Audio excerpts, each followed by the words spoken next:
Magandang umaga, Chow Shanghao at Hotsaki sa mga tagapakinig natin dito sa DWBL 1242 kHz AM band, ang himpilang ng serbisyo publiko, at sa mga sumusubaybay sa ating social media account sa Facebook at sa YouTube channel. Ang iyong agarang serbisyo lady, Dr. Hilda Ong, ay lubos na nagagalak na muling maging kabahagi ng iyong umaga o anuman oras diyan sa inyong kinaroroonan. Masaya ako makapaghatid muli ng tamang impormasyon, tamang serbisyo at inspirasyon. Salamat sa muling pagiging bahagi ng ating masayang pagsasama dito sa natatanging talk show and public service program na Health and Travel at Serbisyo Publiko, dahil 10 taon yun ng kasama. Ngayon ay January 25, araw ng Huwebes. Alamin muna natin ang kaganapan sa PhilHealth o PhilHealth Corporation sa pamamagitan ng balitang PhilHealth. PBBM patuloy na tinitimbang ang premium increase ng PhilHealth. Hanggang ngayon ay wala pang konkretong posisyon si President Ferdinand BBM Marcos Jr. kaugnay sa ginagawang pagtaas ng buwan ng kontribusyon ng PhilHealth ng 1% na ngayon ay nasa kabuuan 5% na. Nagsumiti ng apela si DOH o Department of Health Secretary Teodoro Herbosa hinggil dito at sinabing hindi pa ganap na nakakabawi at nakakabangon ang publiko sa matinding epekto sa ekonomiya ng COVID-19 pandemic. Sa isang panayam, sinabi ni Pangulo BBM na kanya pang pinag-aaralan ang cost-benefit ng ginagawang pagtaas ng PhilHealth ng monthly premium nito. Nais niya makita ang epekto ng pagtaas ng contribution sa mga serbisyong ipinakakaloob ng Health Insurance Corporation. Nauna na sinabi ng pamunuan ng PhilHealth sa pangunguna ni President and Chief Executive Officer nitong si Emmanuel Ledesma na nakatagdang tumaas ang package rate ng lahat ng mga medical cases ng ahensya. Pero para kay Secretary Herbosa, kung sakaling matutuloy ang pagtaas ng premium, dapat itong simulan kung saan ito nahinto sa pagtama ng pandemya at ito ay nasa 3% at hindi maaring maisagat agad sa 5% bilang pagsasalang-alang sa taong bayan. Nakahanda naman umanong sumunod ang PhilHealth sa magiging kapasyahan ng Pangulong BBM. At prevention is better than cure, at alinsunod na rin sa provision ng universal healthcare ay ipinatutupad ng PhilHealth ang konsulta o ang konsultasyon sulit at tama. Ngayong taon, nasa 325.4 billion pesos ang inilaan budget ng pamahalaan para sa sektor ng kalusugan. Malaki ang matitipid ng pamahalaan na maaaring magamit sa pagbili ng mas makabagong kagamitan pang-medisina kapag nababawasan ang nagkakasakit at pumapasok sa pampublikong ospital. Ito ang pag-uusapan natin ngayong umaga at makakasama natin for the first time si Miss Melanie R. Lukson, Public Affairs Officer mula po sa PhilHealth NCR. Magandang umaga, Ma'am Melanie. Magandang umaga, Doc Hilda. At magandang umaga po sa mga taga-panood at taga-pakinig dito sa Health and Travel Serbisyong Publiko ng DWBL 1242. Yes, at alam po ninyo, nakilala ko si Ma'am Melanie dyan pa sa PhilHealth Region 10. Pero kami, napares na kami nandito sa NCR. At ngayon, makakasama na tayo dito sa programa. Ma'am Melanie, hanggang ngayon ay marami pa rin ang nalilito ukol sa PhilHealth Consulta. Ano ba itong programa na ito? Kasi alam ko minsan, ako ay napunta po dito sa Tondo, dito sa kumbaga, parang Smoky Mountain. Alam mo, sila pa ang nag-request sa akin, Doktora, ano po ba konsulta? Kasi gusto namin malaman tungkol dito sa konsulta at dahil sila daw po ay mga indigent, pwede din po ba daw sila magpakonsulta? So kaya sabi ko, ay kailangan ko makausap ang PhilHealth NCR para at least mas, kung let's say, kung ako ay naimbita maging guest speaker nila o nagpaging panauhin, ngayon, nagtatanong sila para hindi ako yung nag-aalangani. So, ano itong PhilHealth Consulta? Okay. Magandang pong tanong yan. unang-una, ano ba yung konsulta? Ang PhilHealth Konsulta is ang tawag diyan ay ang totoong pangalan niyan ay PhilHealth Konsultasyong Sulit at Tama. Ayun, parang pinaiksi lang siya at ginawa siyang konsulta. Ito ay pinalawak na primary care benefits kung saan ang ating mga miyembro ay pwede nang makapag-avail ng health screening assessment, magpakonsulta sa doktor, mabigyan ng laboratories, mga exams, at mabigyan po ng gamot kung sila ay may sakit. Kasi po, dati po, 'di ba, ang PhilHealth ay para sa inpatient care lang. 'Di ba, yung na-o-ospital at yung mga certain outpatient benefits natin katulad ng hemodialysis. So wala po talaga tayo noon na paano kung gusto mo lang magpa-check up para ma-prevent kung sakaling magkakaroon ka ng sakit or may nararamdaman ka na hindi naman kailangan ng inpatient care. So eto na po 'yun. Pwede na po primary care sa atin para maalagaan Yan tayo. yan ang lagi ko every time na may press con, sabi ko, bakit puro sakit na lang pinag-uusap? Bakit wala tayong preventive? Dapat meron din mga check-up. At ito na nga, lumabas na itong konsulta. So para sa mga nakikinig, sa mga nanonood, hindi lang kayo pupunta sa doktor, yun talaga as in grabe na po kayo. Ngayon, kapag meron lang kayong nararamdaman na kahit kaunti, magpakonsulta na po kayo. So, sino-sino maaaring magkagamit nitong PhilHealth Konsulta? Ito, lahat po syempre ng Pilipino pwede pong gumamit ng PhilHealth Konsulta. Pero, syempre, kailangan lang magparehistro tayo sa PhilHealth Accredited Konsulta Package Provider para makagamit tayo ng benepisyo. Yun po yun. So, nabanggit po Miss Melanie na kailangan nila magparehistro. So, paano naman daw sila makapag-rehistro sa isang consulta accredited facility? Kaya doon na lang ba sila dediretso sa facility o pupunta muna sa LEO office? Ayan. Marami pong paraan ang pagpaparehistro sa isang konsulta package provider natin. Unang-una, kung tayo po ay may internet access. So, marami naman po sa atin ngayon na may mga internet access na kasi marami rin pong gumagamit ng iba't ibang platform, di ba, katulad ng Facebook, mga ganyan, Instagram. So, meron tayong tinatawag na member-initiated registration. Ito ay maaari ka magparehistro, buksan mo lang ang aming portal and then i-click nyo lang po yung PhilHealth member portal. So, kailangan nyo pong mag-login doon. And then, i-click din yung konsulta. Tapos, doon, from there, pwede kayong pumili ng konsulta provider nyo.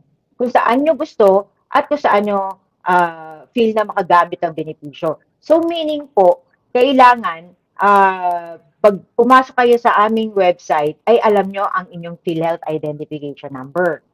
Tapos, isa pa, yung PhilHealth Assisted Initiated Registration, katulad po ng sinabi mo, Doc Hilda, pwede pong pumunta sa local health insurance offices namin. Magtungo po doon, may fill upan po kayong form para sa konsulta registration form at kaya sila po ang ang aming mga frontliner ang magpapasok sa inyo at ire-rehistro kayo kung saan nyo gusto or napili yung consulta provider. Meron din po tayo sa mga hospital through our PCares or yung PhilHealth Customer Assistance Relations and Empowerment Staff. Ayun. At ang huling-huli, pwede rin po kayong tumawag sa PhilHealth Action Center.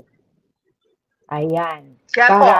Pero kung paano Miss Melanie, kapag wala pa silang PhilHealth ID number, tapos papasok sila dito sinasabi mo na member initiative registration through internet kasi karamihan ngayon through online. Pero wala pa siyang PhilHealth ID. So anong dapat nilang gawin? Ayun. Kung wala pa po talagang PhilHealth ID or kaya PhilHealth number at talagang hindi pa miyembro ng PhilHealth, yun kinakailangan niyo pong pumunta sa aming local health insurance offices. At para doon ay kailangan nyo mag-fill up ng PMRF or yung PhilHealth Member Registration Form at kayo po ay i-register muna namin sa PhilHealth para magkaroon ng PhilHealth Identification Number. Ayun po. After nun, tsaka po tayo makakapagparehistro pa lang sa konsulta. So, kailangan talaga mauna na makaroon muna sila ng PhilHealth ID number. Number, ha? Hindi natin sinasabi na kailangan ID. Number lang pwede na. Opo, number lang po pwede na. Kasi yun din ang gagamitin natin eh. Alam niyo po, ang PhilHealth Identification Number natin, ano yan, lifetime.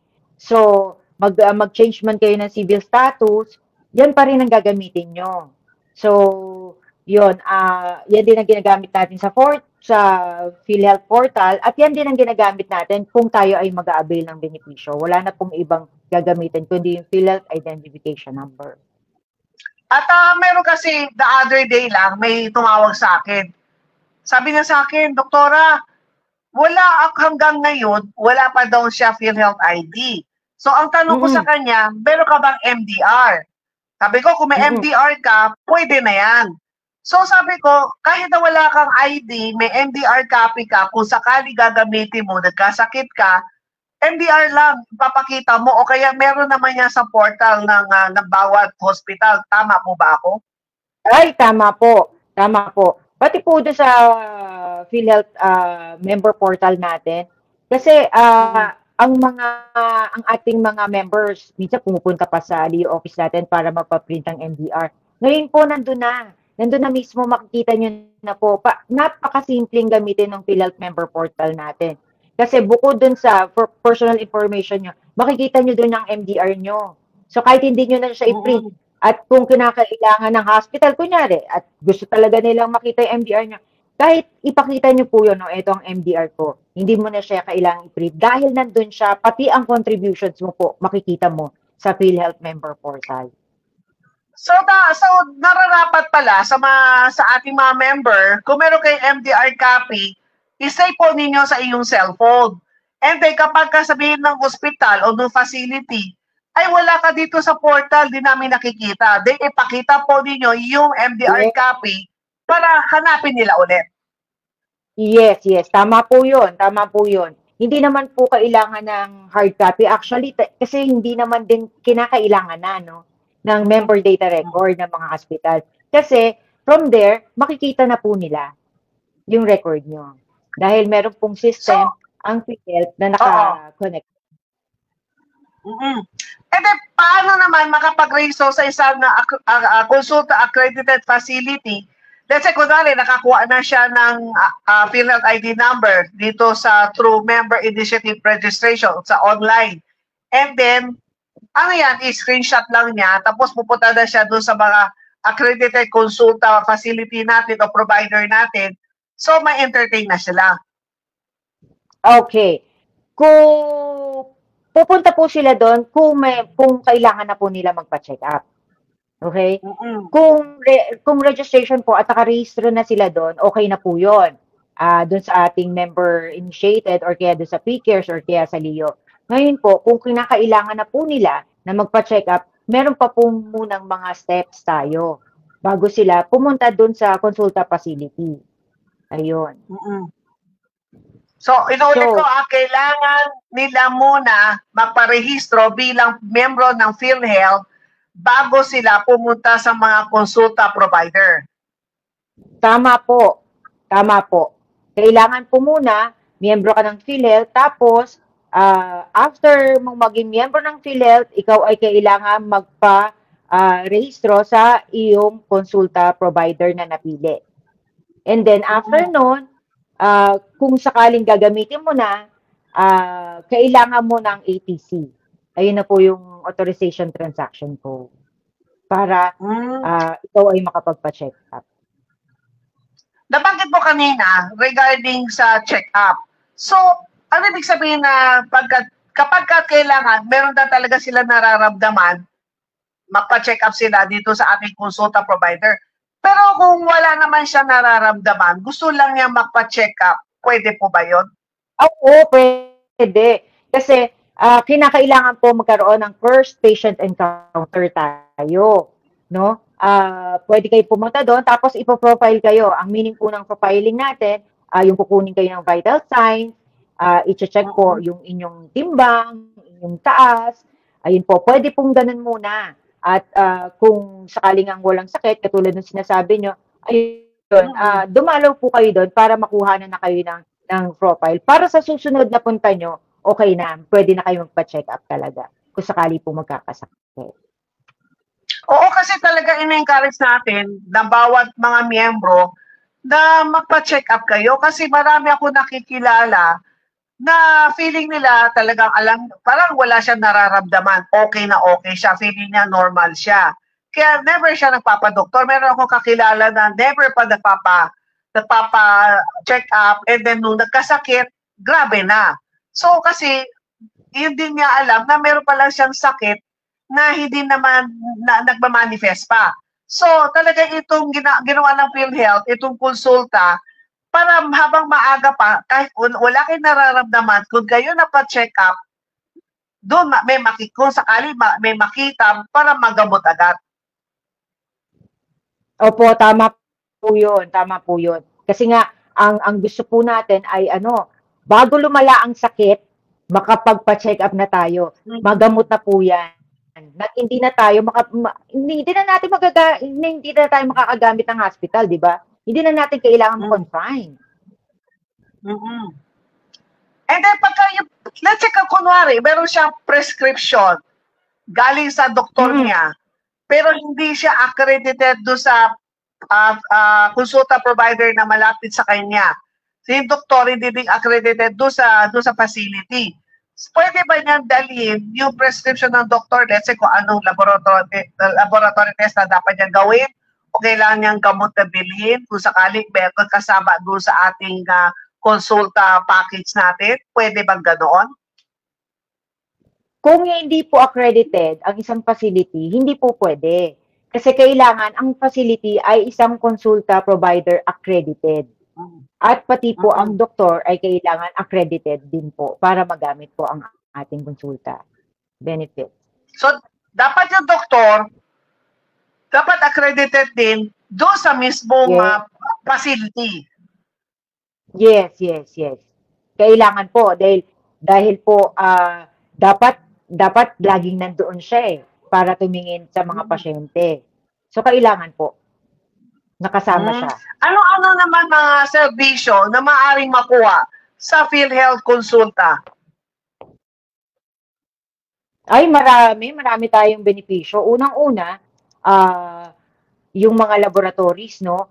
Alam niyo po, Doc Hilda, ang isa sa pinakamaganda po dito sa konsulta yung ma-check nga yung ating pangangatawan, hindi lang po yung physical, pati yung mga yung sa dugo, no? So meron tayong complete blood count with platelet count. So yun pa lang, malaki na po yung benepisyo yun para sa ating mga miyembro. Tapos meron din tayong urinalysis, fecalysis, sputum microscopy, meron ding fecal occult blood test, pap smear para sa mga kababaihan, pati po lipid profile. Alam naman po natin, di ba?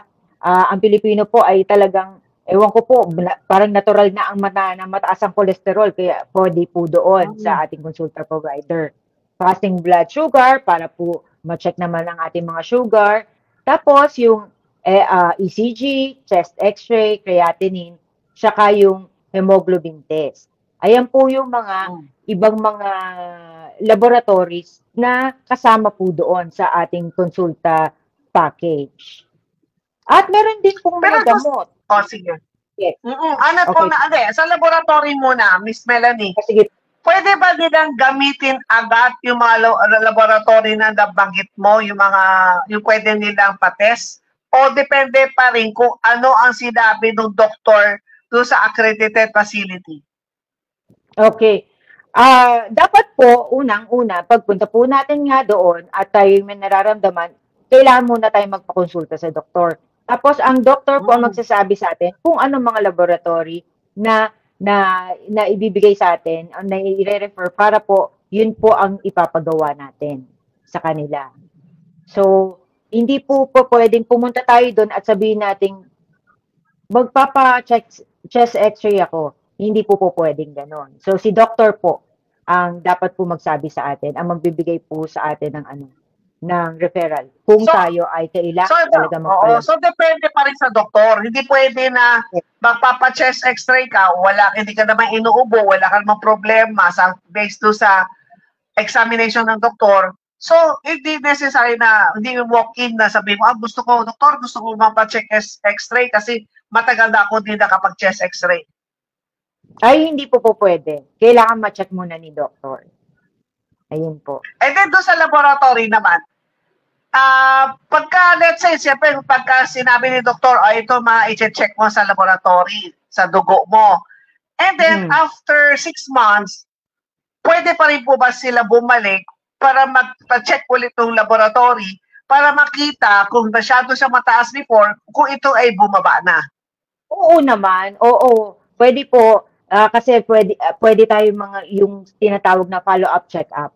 At yan po ay talaga piniprescribe ng doktor na after 6 months or minsan nga after a month, kailangan mo na bumalik. Kailangan po bumalik doon. At yun po ay kasama po sa konsulta package natin.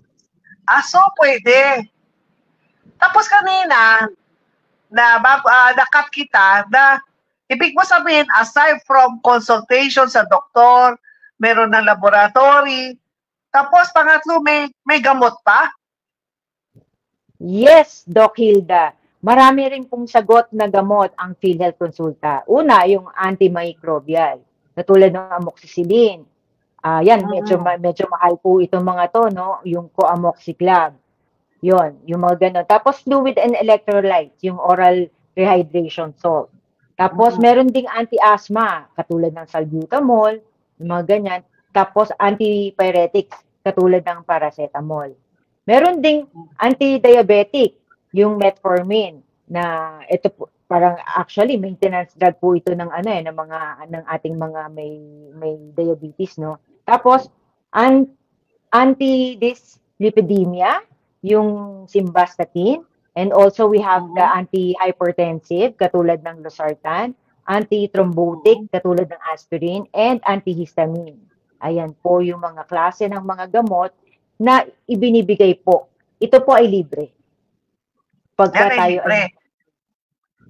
Tapos pagka binibigyan ng doktor natin, ito po ba ay full, let's say kunwari for 1 week, provided pa for 1 week o iilan lang ang binibigay? Provided po. Provided lahat. Provided po ng konsulta, yes. Oo. Kung ang ipapainom sa inyo ay for 7 days, for 7 days po ang kailangan ibigay ng konsulta provider natin. At wala silang babayaran? Wala po silang babayaran. And then, paano nila ito makukuha? Right after the consultation, makukuha na kagad nila yung gamot? Yes, opo.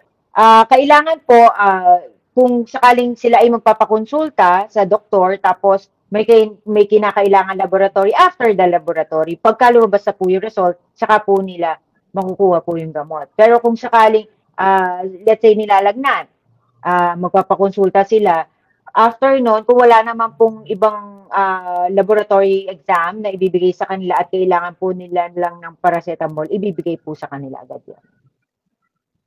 Tapos, kanina meron ka nabanggit na ATC. Paano kung walang makuha ang ATC o Authorization Transaction Code na magagamit pa rin po ba ang kanyang konsulta kung wala siyang ATC? Magagamit pa rin.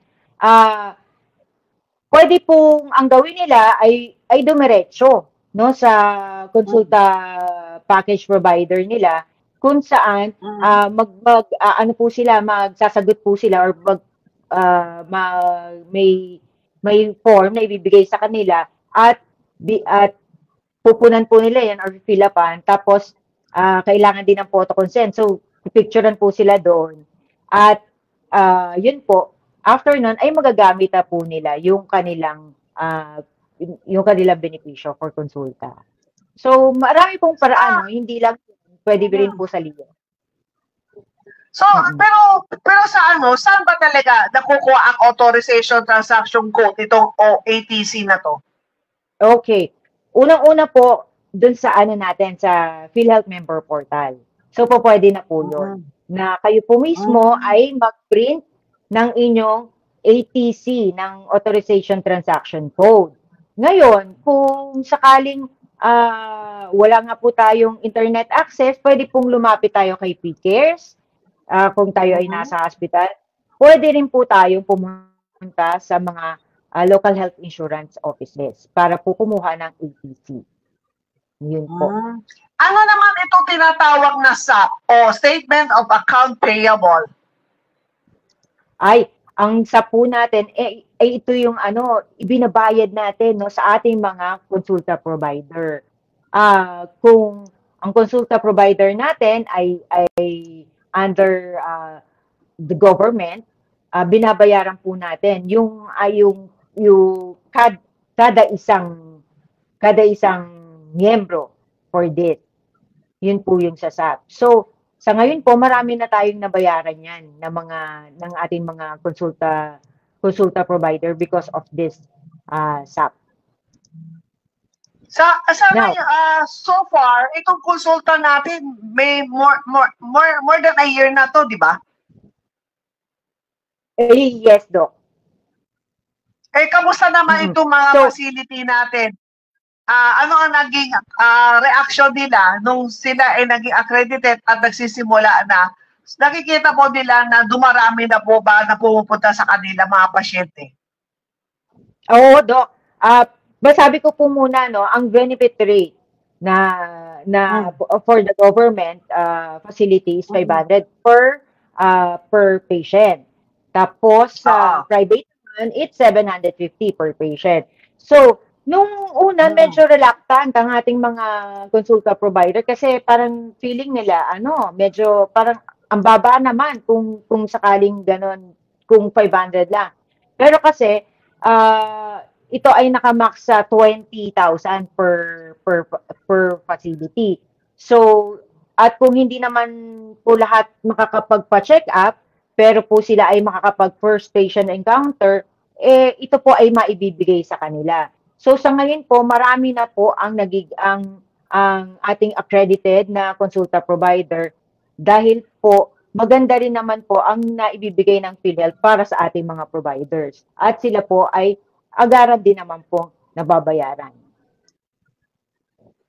So sa 500 sa ngayon sa mga private, let's say mga sinabi natin yung mga botika, pwede yan. Yung may mga laboratory, pwede yan. Sino pa pwede, let's say kung sino yung mga nakikinig na interesado na magpa-accredit, anong klaseng sino-sino ang pwedeng mag-apply? Okay. Paano po ba maging isang accredited, no? Yung mga clinics po natin pwede. Katulad po unang-una, pagka government po yung mga rural health units natin, sila po ay ina-accredit natin. Tapos pwede rin po yung mga clinics kung saan tayo nagpapa-check up. Pwede po nating sabihan yon na pwede po silang accredit as konsulta provider. Pero dapat din po na may kompleto yung kanilang mga equipment. Kung hindi naman, pwede po sila makipag-partner, no? May mga kailangan lang po silang fill-upan katulad ng provider data record na kung saan ito po yung form para sa unang step para sila po ay maging konsulta provider. At kailangan din po ng self-assessment. Kasi may set of standards po na sinusunod ang PhilHealth para sa ating mga providers. So, yung kailangan ma-determine po yun. At after ma-determine na po pwede naman, magsasabit nga po nung provider data record, tapos yung mga supporting documents, and then after that, mag-a-apply na po sila ng accreditation sa amin po dito sa... pwede pakiulit kasi kanina nakhang tayo eh. So, hindi nakuha yung unang part eh. Sino-sino maaring magpa-accredit o sino yun eligible na pwede maging konsulta provider? Okay. Lahat po ng health facility ay maaaring maging konsulta provider. Ang kailangan lang po unang gawin ay mag-conduct ng self-assessment para po ma-determine natin yung compliance sa quality of care. Kasi may set of standards po na sinusunod ang PhilHealth. Pagka po, doon sa assessment na yun at ay nakita na po pwede naman, na qualified naman siya bilang consulta provider, pwede na po siyang mag-fill out ng provider data record at magsasubmit po ng mga iba't ibang documents. Of course, kailangan po unang-una yung DOH, no, na certificate or permit from the DOH. Ayan. Tapos pati yung business permit, mayor's permit, and syempre, certificate of service delivery support. Yun. At meron po kasi tayo din tinatawag na MOA for referral services at syempre, non-disclosure agreement ng PhilHealth. At kanina nabanggit mo na dapat meron doktor. So, dapat ba talaga may at least isang doktor na lagi nasa facility? O maaring naman meron sila mga ka-tie up na mga doktor na may ibang clinic o nasa ibang ospital, pupunta yung mga pasyente nila doon and then si doktor magpe-prescribe na kung ano yung papagawa nila doon sa consulta provider. Opo. Required po ang consulta provider natin na merong nandoong doktor. Although, di ba may mga sinabi nyo nga, siguro may private clinic siya. Kahit po ganun, kailangan po nandun siya sa consulta provider na office, na clinic. Kung siya ay kailangan tumingin ng mga ating mga miyembro. So, dapat ang gawin na lang doon sa consulta provider, magkaroon na lang, makipag-partner na lang sila ng maraming doktor para sila na lang ang magro-rotate para kung tuwing may pupunta na pasyente, meron haharap sa pasyente.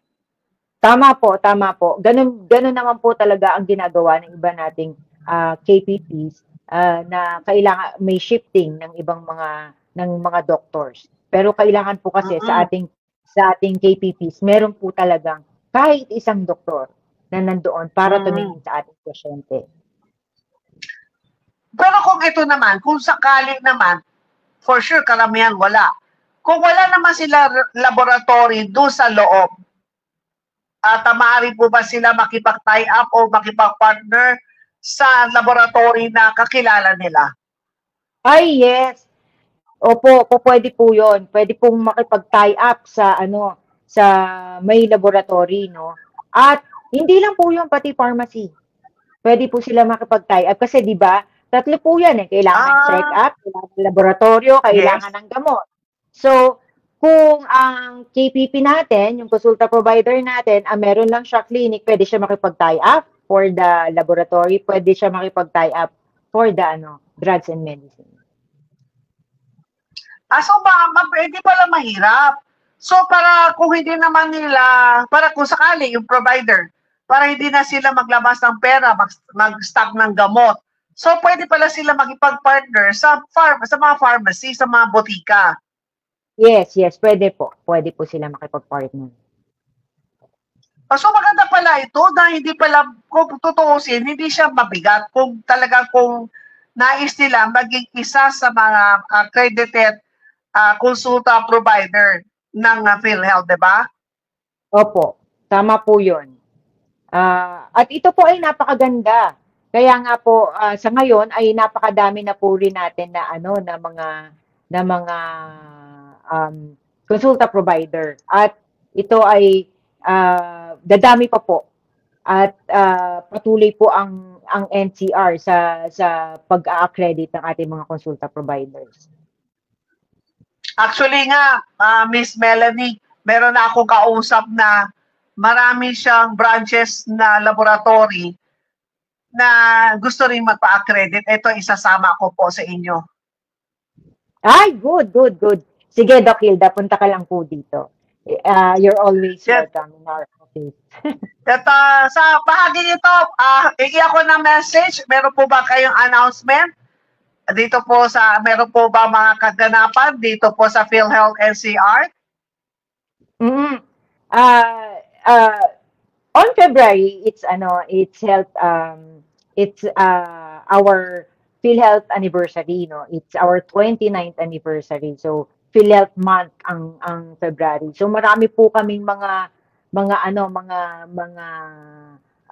mga celebration. Katulad po dito po sa NCR, kami po ay mag-invite ng mga stakeholders natin, coming from the hospitals, coming from the employer, para naman po mabigyan sila ng ano ba ang plano ng PhilHealth for the next 2 years. So yun po ay ibibigay namin sa kanila. May konti po kaming orientation with the new mga packages of PhilHealth. So yun po. Ang aming pong opisina ay bukas from actually it's 7 a.m. pa lang ay tumatanggap na po ang ating mga local health insurance offices ng mga miyembro na may mga inquiries at may mga kailangang magparehistro hanggang alas 5 po ng hapon. Pati po sa ating mga malls, bukas po ang ating mga malls para po sa ating mga miyembro kung kayo po ay may mga kailangan po sa amin. So far po, sa ngayon, bihira na meron tayong natatanggap na complaint. Opo. Kung may mga natatanggap po tayong complaint, ang kadalasan po is yung hindi nakakapag-claim because of holidays, mga ganon, or kaya yung kulang yung naisabit na mga documents.